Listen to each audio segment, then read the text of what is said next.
तो इम्पोर्टेंट है। एसआईआर को आप सिर्फ एसआईआर मत समझिए, हम लोग लगातार कह रहे हैं। जैसे मैंने आज ही अपने यहाँ देखा है, मेरे यहाँ नगीना लोकसभा में लगभग 47,000 वोट जो हैं उनको रिजेक्ट किया गया। ये एक सोचा समझा जो है प्रयास लग रहा है। जहाँ भारतीय जनता पार्टी हारी है वहाँ जो है अपने वो जो विनिंग मार्जिन है उसको ख़त्म करने का मुझे एक सोचा समझा प्रयास लग रहा है। हालांकि अगर कोई सुधार के रूप में होता है, उसके पीछे कोई षड्यंत्र नहीं है, उसके पीछे मनों को इस तरह के भाव नहीं है कि भाई हमें नुकसान पहुंचाना है, तो फिर इसमें कोई दिक्कत नहीं।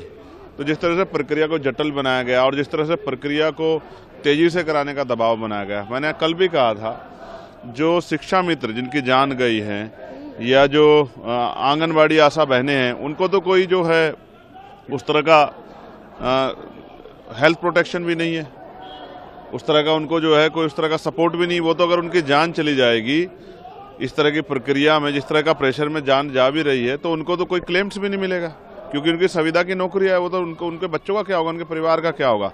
सबसे बड़ी चिंता जो है, जिस तरह से जो अध्ययन प्रणाली जो है, शिक्षा प्रणाली जो है वो डिस्टर्ब हो रही है, बच्चे पढ़ नहीं पा रहे हैं, क्योंकि टीचर्स जो हैं सब लोग जाके कोशिश कर रहे हैं एसआईआर कराने की। तो बहुत जल्दबाजी की गई है, वो गलत है। इसमें लगभग जो है आगे भविष्य के लिए 3 महीने का समय और बढ़ाना चाहिए। और मैं फिर कल भी कह रहा था, आज फिर इसको दोहराता हूं कि बाबा साहब अम्बेडकर ने 29 में गोलमेज कॉन्फ्रेंस में बात रखी थी कि ये जो आपने बाउंडेशन लगाई हैं, उस समय बाउंडेशन 3% लोग वोट करते थे।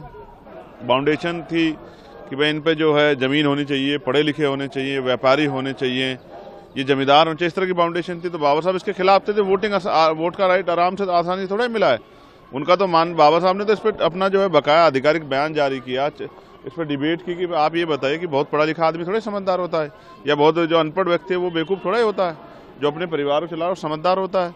तो इन तर्कों के आधार पर बाबा साहब अम्बेडकर ने तमाम विरोधों के बाद प्रत्येक व्यक्ति को, वयस्क जो है बालिग व्यक्ति, उसको मताधिकार का अधिकार दिलाया। इसको हम इतनी आसानी से नहीं जाने देंगे।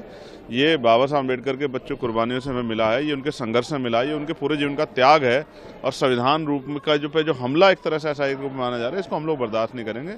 प्रोटेस्ट भी होगा, विरोध भी होगा, चर्चा होनी चाहिए, इसकी जिम्मेदारी सरकार की। कि जो मोबाइल मेकर्स है, साइबर फ्रॉड को रोकने के लिए सरकार ने जो फैसला लिया है, उसको कैसे देखते हैं? अच्छी बात है, सरकार फैसले लेते हैं, लेकिन डेटा सिक्योरिटी का क्या होगा?